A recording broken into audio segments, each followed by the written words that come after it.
Welcome to Live Daf, your online Daf Yomi Shir. Shalom Aleichem and welcome back to today's Daf Yomi, which is Nedarim Memtes. We begin a brand new parak. Says the Mishnah, Hanoider min hamavushal. Now in this parak, we're going to have many examples of all types of expressions that people might use when they make a neder. And the underlying principle throughout the entire parak is Nedarim, when it comes to interpreting a person's intent when expressing a neder. How do we do that? Halech, achar loshen b'nei adam. It's all about what people have in mind, the way it's commonly meant. Loshen b'nei adam. And the Mishnah will give us many, many examples of nedarim and explain to us what they mean. So in this Mishnah we have a total of 4 different expressions of being noider from foods, and the Mishnah will set forth for us exactly what each expression means. Here's number 1. Hanoider min hamavushal. I'm making a neder, keeping away from something which is mavushal, something which underwent a cooking process. What's included? Mutar b'tzali. He can have something roasted. Roasted is not cooked. Ubish shalok. And something which was shalok, something which was not properly cooked. Now, the Ran points out, throughout Shas, typically, the expression shalok is a reference to something overcooked. But here, it cannot be so. Because when he says, neder from something mavushal, something cooked, and you have this thing which was cooked, and then cooked a bit too much, overcooked, it's still called mavushal, and would still be included in the Isser. So why is shalok not included? Apparently, says the Ran, in the context of our Mishnah, the word shalok means something rare, something not properly cooked, in which case it's not included in the term mavushal. Example number 2. Omar koinam tavshel she'eni tayim. I'm going to keep away from tavshel. Tavshel means a cooked dish, a cooked food. And the Gemara will explain to us, tavshel indicates something which is supplemental to bread, which is a staple food in one's meal. So it's supplemental, it's a dip, whatever it is, it's accompanying bread. In which case, it needs to fit that bill. It needs to function as such. Something roasted, something cooked. You could have a meat sandwich, etc. But let's say when it comes to a grain dish, like an oatmeal, a cooked cereal. Oh, it depends. Depends on its consistency. Also, b'masa kedera rach, when it comes to a cooked cereal, if it's soft and liquidy, fine. Then that goes together with bread. Umutar ba'ava. But if it's thick and more of the stiff variety, so that would not be eaten together with bread. Right? A thick cereal is like just another form of bread. Why would you have bread with bread? So that's not included in tavshel.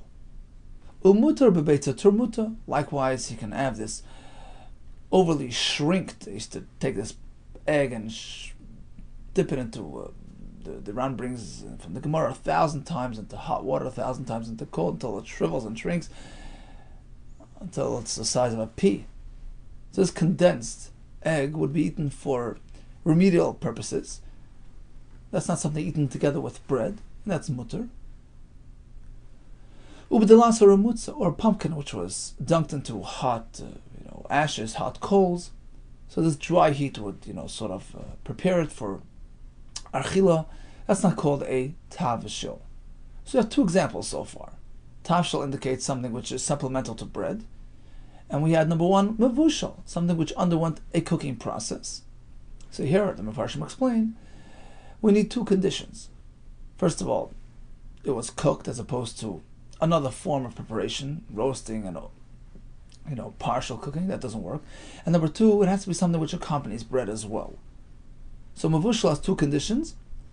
Tavshel indicates something which is going to accompany bread, irrespective of how it was prepared, whether cooked, roasted, etc. Hanoider mimasa kedera. I'm keeping away from something produced in a kadera, something boiled and really cooked heavily in a pot.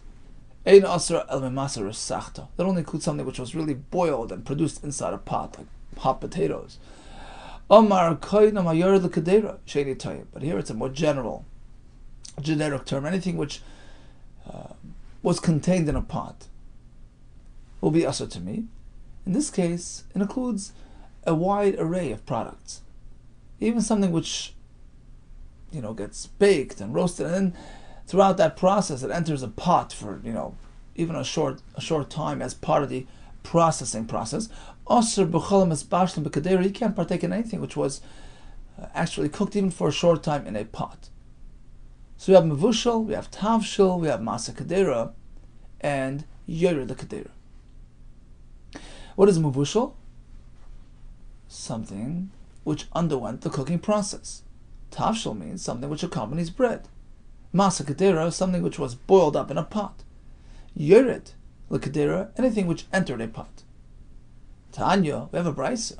Rabbi Yasha oiser. Back to the first case, mevushal only includes something cooked as opposed to roasted. Rabbi Yasha says no. Even something roasted is included in mevushal. And I'll prove it to you. Although I don't have an outright proof to this point that bishul includes even roasting, but zecher l'davar, I have an indication of some sorts. Shenemar, we have a pasuk in Divrei Hayamim speaking about the korban pesach, which needs to be roasted only. What does the pasuk say? How does the pasuk describe the preparation process? Vayevashlu es pesach ba'esh kamishpat. Apparently, bishul indicates roasting as well. So even something roasted is included in Nedarim min mevushal. Tanakama disagrees. Mevushal is cooked and not roasted. That's the way people describe something cooked, mevushal. Something roasted is not called mevushal. Lema balkamifliki. Perhaps the point of their machlokes is as follows: Rabbi Yeshua savar halech achar lashon Torah. Rabbi Yeshua says, true, people generally don't converse this way, but if we find it in the Torah, that's what it means. We'll go l'chumra. That mevushal includes even tzali. V'tana dilan savar, as opposed to our Tana, who disagrees, because he holds Nedarim, when it comes to defining expressions by Nedarim, it's all about what people have in mind. Halech achar lashon bnei adam, and lashon bnei adam, mevushal is mevushal, and tzali is tzali, no connection. Says the Gemara loy, perhaps not. The kuli alma, all will agree, Nedarim, when it comes to halachos of Nedarim, halech achar lashon bnei adam, it's the way people speak that determines the halach. So what's the machlekes? It's all a question of locale and language. Marki asrei, umarki asrei. Tanakama worked based on his community. Mevushal in his place meant mevushal and not tzali. In Rabbi Yeshua's place, when they said mevushal, it was an all-encompassing description, including tzali as well. Ba'asra de Tana Dilan, where our Tana lived, litzali, to something called roasted, kar litzali. They call it tzali. Well, the mevushal, something cooked, kar mevushal. They refer to it as mevushal. They don't mix and match these terms. Ba'asra Rabbi Yeshua, as opposed to Rabbi Yeshua's place, afilu tzali kar mevushal, they would use the term mevushal to describe even something roasted. That's all. Very simple machlokes. It's all about time and place and culture. Asks the Gemara, well, if it's as simple as that, why would he bring a pasuk to support his view? It's just a question of local definitions. Asmachtabam, it was just sort of a support. Perhaps what he's saying is, look, in my area, that's how they speak. But if you would find a pasuk which contradicts that, then it wouldn't have any halachic, power. You can't go against the pasuk. But once we find, at least in some pasuk and in Divrei Hayamim, that the term bishul can theoretically be a reference to something roasted, then that sort of substantiates what's going on in my neighborhood, and it can mean that as such in terms of Nedarim, and it has legal ramifications. In the next example we have tavshil. Koinam tavshil. It doesn't include much. Asks the Gemara why. V'hamit tavshil nadar. Why are you telling me that a thick cereal is not included? It's a cooked dish. Amar Abaye, no. It's all about configuration. Hai Tana, what does our Tana hold? Kol midi dimis achal bei rifta. Only an item with which you eat bread, something which supplements bread. Tavshil korele, only that's called tavshil. Vatanya, as we find in the following brisa, that the word tavshil indicates as such. Hanoider and tavshil. Person makes a neder to keep away from tavshil. Osher b'chol mine tavshil. You must keep away from all cooked dishes.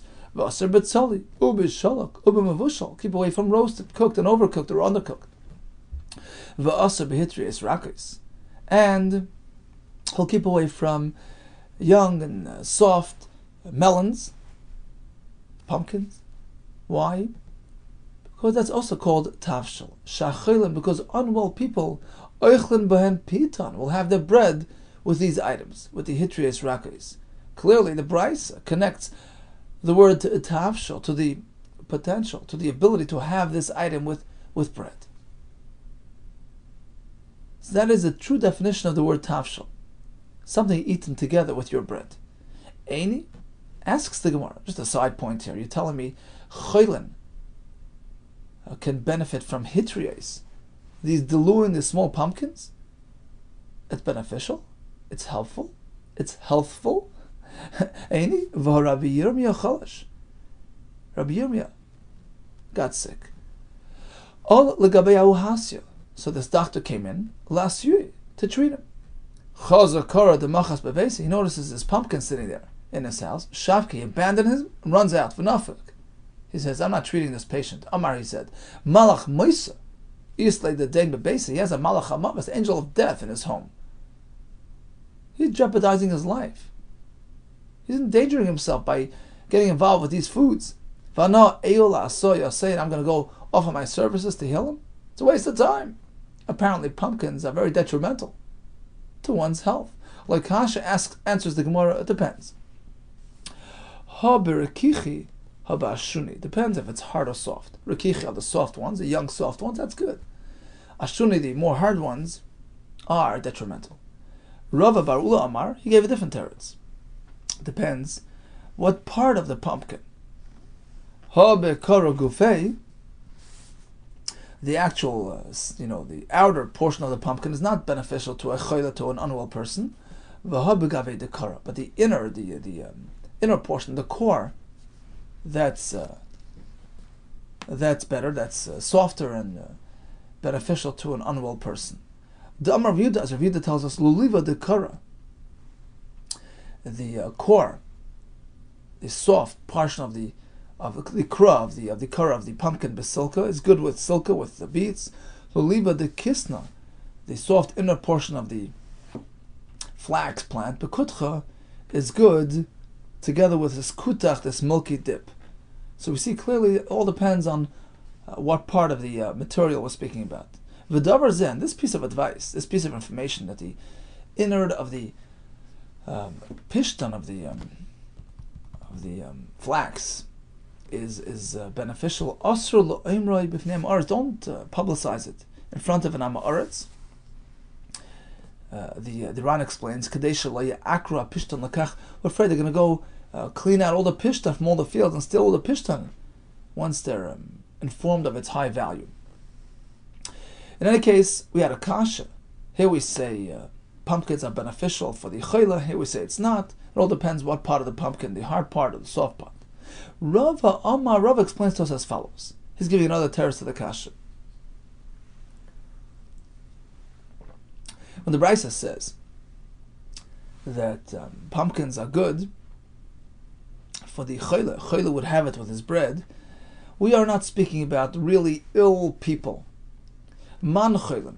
Who are these chaylan described in the brisa? Rabbanan. They are Talmidei Chachamim, who are just in a weakened state.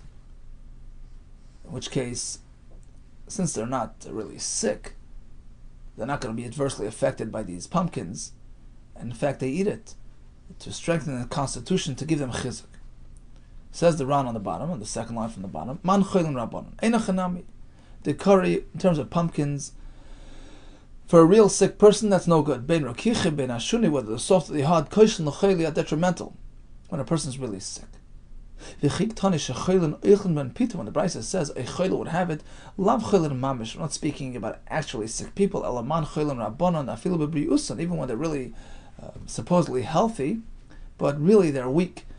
Teshushe koyach, why? B'mnei she'aTorah matashas koyach in their body is weakened by the Torah, which strengthens and reinforces their spiritual side and gives them a koyach to run on spiritual energy, but their body is in a constant, perpetual weakened state of being.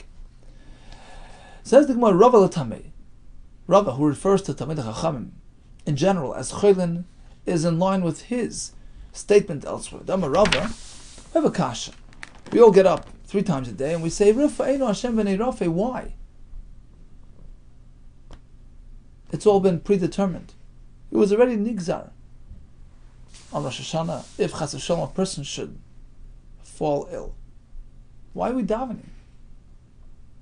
And Tosfos in Rosh Hashanah says, once a person gets sick, certainly to daven for his recovery, for his speedy recovery, makes sense. Because Hashem could expedite that. But to prevent illness, what's the point? If it's already predetermined. So to answer that kasha, comes Rav and he says like this. Keman matzlinan, al ktsiri, val merei.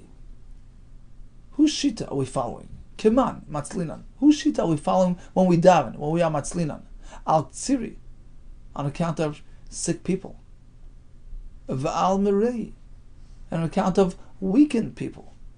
So the ktsiri we daven, Rafa'enu Hashem, please heal sick people. Merei, people that are weak, that are about, we want to prevent illness. Who are these people? We'll see in a minute. These are the Talmidei Chachamim. So whose shita are we following when we daven? And the Mefarish says the tefillah on the Talmidei Chachamim is the tefillah ala tzadikim ala chasidim. We say pleitas beis Ephraim, Hashem protect all those that relate to your Batei Midrashim, Talmidei Chachamim. Whose shita is this that allows for these tefillahs? Kiman Rabbi Yossi. It's Rabbi Yossi speaking. Why? So let's see the Ran again. The Ran on top of the Alma on the right side. Keman matzlinan aktsira v'merei b'chol yimei hashana. Throughout the year we daven on a regular basis for these people. Why? Keman Rabbi Yossi. The Amar Per Kamad Rosh Hashanah. Rabbi Yossi holds it's a daily judgment. It's not done. It's not a done deal. Adam nidan b'chol yom. A person is judged on a daily basis to see if he's deserving of this or that, health and wealth. So it makes sense.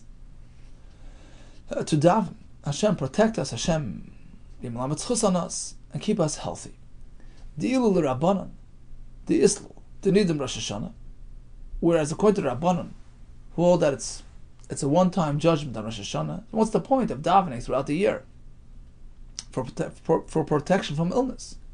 Kiva shenigmar dinon ain't tefillah me'enes lehen. So the fact that we daven 3 times a day, Rifa'enu, indicates that we're following Rabbi Yossi's shita.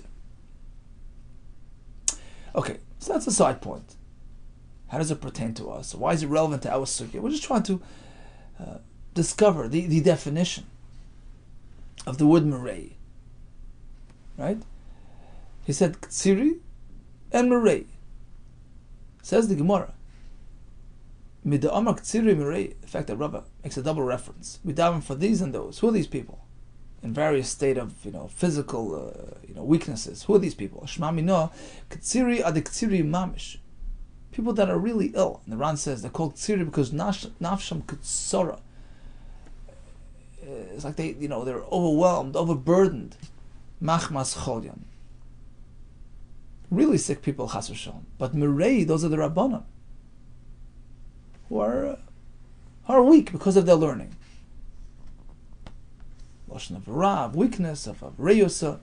So they have a weakness. They're not really sick. But we daven that Hashem protects them from future illness. Okay? So back to our sugya. Says Rava, I have a good solution to our kasha. The Brisa says choylin will have these pumpkins, although pumpkins are not really beneficial to really sick people. We're not speaking about really sick people, we're speaking about people that are just in a weakened state, like Talmidei Chachamim. So apparently in their state, eating this type of food would actually help them strengthen their bodies. It's interesting. On the one hand, the Gemara many times says that a person who's unwell, chas v'shalom, shouldn't immerse in Torah. Torah is refuah, rifus tila sharecha, right? Torah brings refuah. And here we say, immersion in Torah brings weakness. But it's very much consistent with each other because, sure, immersion in Torah and overburdening oneself, overwhelming oneself, putting all that effort in Torah, minimizing, worldly involvement and rest and food, sure, it weakens the person's body. So the physical aspect of a person is weakened, but he goes on spiritual energy. And that spiritual energy, that koyach HaTorah, keeps him going. Many tzaddikim would just go with very little, food or sleep intake. The Torah drove them further, drove them on, and brought refuah, which means, yes, in terms of real illness, chas v'shalom, the Torah protects. So although a person may be weak, they could just go on for a very long time, because the Torah sustains him and protects him from chas v'shalom, any illnesses. Here's a story. So there was once this girl who was engaged to a very chashuv bacher, and it was discovered that he was suffering from a very serious illness, and her relatives urged her to drop the shidduch. She was a yisayma, and they told her, look, you lost your father, now you're going to marry an unhealthy person, what do you need it for? And her father had left for her a dowry, and this boy was very, very poor. So first she says, let's go see what he's all about. And she offered to pay a prominent doctor to go examine him and figure out exactly, what his situation is and what his prognosis is and how long does he have to live. And the doctor came back and says, it's a very serious situation. I'll give him a year. And she was willing to go with it. She says, look, I'm willing to be meiser nefesh for Torah, even if it means just a year with the Talmud Chacham, it's worth it. Her relatives were opposed, and she decided she's going to go ask the Chavetz Chaim, get his advice. They presented the Shiloh to the Chavetz Chaim. Look, this bacher, a chashuv bacher, very sick, has a year to live. What should she do? She's willing to go for it, but is it the right thing? Chavetz Chaim answered, "Sie da Menschen, was sind gesund, und sie da Menschen, was leben lang." Some people are healthy, and some people live a long life. And she took that as a message to go for it. And she married him, and he lived for a year and another, many years. And they had a son. They named him Aaron,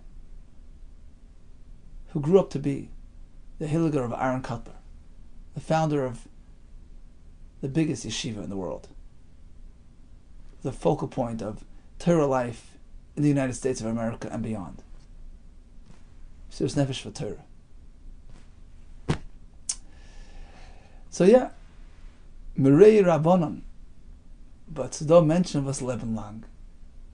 A person doesn't have to be Superman to live a long, healthy life, to live a successful life, and bring about such a revolution in Torah Jewry.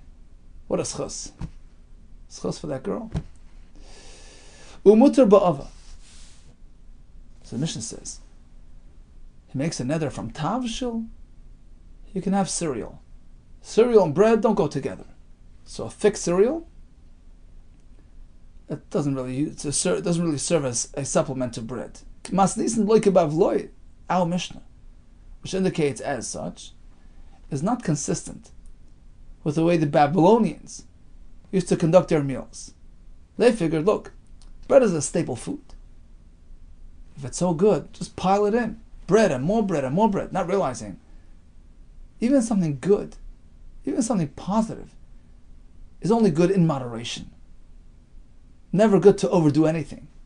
So in the Babylonian area, they would eat cereal with bread. Damar b'zera, babloy tifshoy. These foolish Babylonians Da'achli lachma b'lachma. What do? They have bread with bread, meaning bread with cereal. Two forms of grain, two forms of bread. It's useless. And our Mishnah is not going with that approach, because in our Mishnah we learn that cereal is not something considered supplemental to bread. Amar Rav Chizda. So Ran says Rav Chizda lived in Bavel. He had a question to these connoisseurs, to these food experts. Ika de mashel lahain. Is there anybody that can pose a question lahalein nagdani to these food experts? The Hutzal, that live in the town of Hutzal, those particular Hutzal people. How exactly do we go about with this bread cereal combination? Does it have to be the same variety, or can we varietize a bit? Hadein daisa, this cereal, heichan ma'ali lemechla. What's the best way to have it? I know you're going to have it with bread, but perhaps varietize a little. The chiti, wheat grain cereal, balachma de chiti. Do you have it with wheat bread? With the sari and barley cereal, balachma de sari with barley bread? Does it have to match?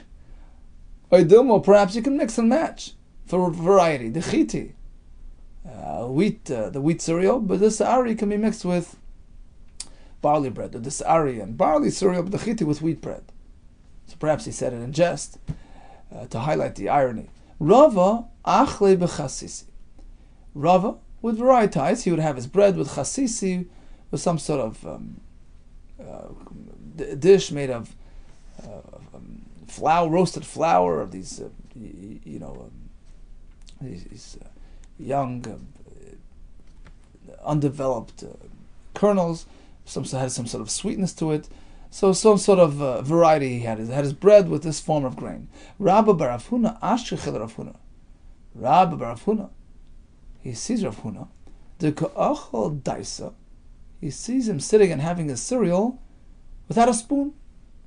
Betz ba'asei, with his finger, with his hands. Amalei, he asks him, why are you having your cereal with your hands? Amalei, he tells him, that's the best way. Hachi amar Rav. Rav taught us like this. Daisa, cereal, be'etz ba'asa basam. If you have it with one finger, it's great. It tastes great. Certainly when you have your cereal with two fingers. And certainly, of course, when you use three fingers. Apparently, making direct contact with your food as you eat it gives you a brand new, whole new dimension, a whole new depth to the eating experience. Rav tells his son Chia. Rav Huna tells his son Rabba. If one invites you to have a cereal with him, ad parsa. Be prepared to walk even a parsa to get to your host. It's worth it. But lamechal bistra, the Torah, if he invites you to have animal meat, ox meat, for that atlosa parsa, be ready to go even 3 parsa, because meat is more nutritious and beneficial, and it's worth it. It's worth the effort. Amarle Rav l'chia brei. Rav tells us on Chiyah. V'chein amarle Rav Huna, Rav brei. Rav Huna tells us on Rabba. Kol midam. Anything that you eat, lo tiflate. Never spit out, the residue. Kamei Rav in front of your Rebbe. It's not respectful. A bar, except for the following example, which is a sakana. Min kara, when you have pumpkin, v'daisa or cereal, any residue left behind after that should be spat out immediately to avoid any danger. Shein doimen, because it's compared with psulta shel like this, a piece of lead in one's body which is poisonous. Va'afilu, to the extent that even spit it out kami shvar malka in front of this king shvar malka, out of danger. Poloit, you should spit it out. Rabbi Yesi, Rabbi Yehuda, these two Tanoim, chad ochel daisa betzba'asei, so we're sitting together sharing a bowl of cereal. One was eating it with his fingers, v'chad ochel behutza, one was using some sort of branch, fork, to serve himself. Amar lei the ochel behutza, the one using the fork, the spoon, sorry. The ochel betzba'asei, the one using the branch, the one using this wooden spoon, turns to the one that was using his fingers. Until when are you going to be feeding me your dirt from your fingers? Why are you engaging like that? So the other one responded. The one I was using his fingers responded to the achal b'hutza, the one using the hutza. Well, what you're doing isn't much better. Until when are you going to be feeding me your saliva? It's in and out of your mouth. It's also not becoming. So apparently there was machlokes which method is preferred. Personal saliva or the foreign matter found in one's fingers. Rabbi Yehuda, Rabbi Shimon, Aisel Kamai Belusfin. So Rabbi Yehuda and Rabbi Shimon were sitting and they were presented with some sort of inferior quality figs. Rabbi Yehuda had some of the figs. Rabbi Shimon refused. Rabbi Yehuda asks him, why are you avoiding these figs? Rabbi Shimon, he says it's not healthy. These figs never leave your stomach, meaning they're not easily digestible. Keep away. Rabbi Yehuda responded, he was poor, so he was looking to save on his food expenses. He says, look, just the opposite. If anything, that's a reason to eat it. Certainly, I'm going to have it because now it lingers in the system and it keeps me full for a long time. Rabbi Yehuda and Yosef came to Rabbi Tarfon. So Rabbi Yehuda was sitting in front of Rabbi Tarfon. Amar lei, Rabbi Tarfon. So Rabbi Tarfon turns to him. He says, look, I see something unusual today. Your face is glowing. What's that all about? Do you have a good meal? Amar lei. So Rabbi Yehuda says, yes. Emes yesterday. Tarfon was wealthy, so some of your helpers went out to the field.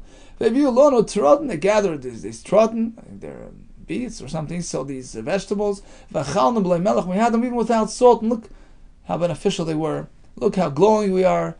Look how nutritious they are. Had we taken some salt with them, of course, our face, our countenance would have been glowing, and it would have been apparent that we were really fed well. This noble woman turned to Rabbi Yehuda. Moira, you're sitting and ruling and giving halachis and paskening for Rava, and you're drunk.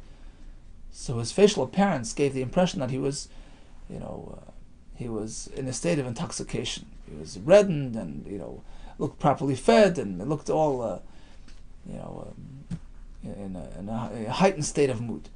Amar Allah, so he tells her, Heimnusa is a lashon of shvua, meaning like lashon of emunah, lashon of promise. Trust me, biyada dahi itas, in the hands of this isha, meaning I'm making a promise in front of you. Trust me, I don't get drunk. Wine is not my thing at all. Ita imna, if I even taste just something, ela kedusha avdalta, the most I taste is kiddush and avdallah. And on Pesach, if I bought a the Pascha, the folk cases of wine on Pesach. That's it. And you know what happens to me? It has such a negative effect on me. This wine totally dizzies me. And I have to wrap my siddhi, my temples, from Pesach, mina Pesach ad Atzeres. After those 4 cups, I'm gone till Shavuos. Don't even suggest that I am a wine drinker. So why then is my face appearing as such? Ella, I'll tell you a secret. It's all spiritual. It's all about internals. Chachmas Adam Torah Panav. The wisdom, the chachma, the Torah, the kedusha of a person makes his face glow and radiate and shine. That's what you're seeing. The Derech Hashem, the Ramchal writes that every person within him has an neshama that could shine up the world.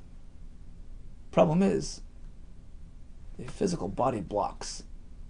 It serves as an effective filter to block this tremendous glow, which will just blind us if we would really experience it properly. I was once at a shmooze, Motzi Yom Kippur. So Reb Chaim Minshleiter from Staten Island was speaking to the Olam. He said, look, true, that's throughout the year. The body, which is physical, which is Gashmis, blocks the neshama. But now it's Motzi Yom Kippur. Even our bodies have been elevated to the point that we're see-through. We're transparent. And today we see that neshama shining out of our bodies. Okay, so that was his answer. Amar Leah with Tztuki. So this Tztuki turns to Rabbi Yehuda and he says, wow, you look so tranquil, so at ease. No worries, no dagas. You must have a good source of income. Panecha doimen.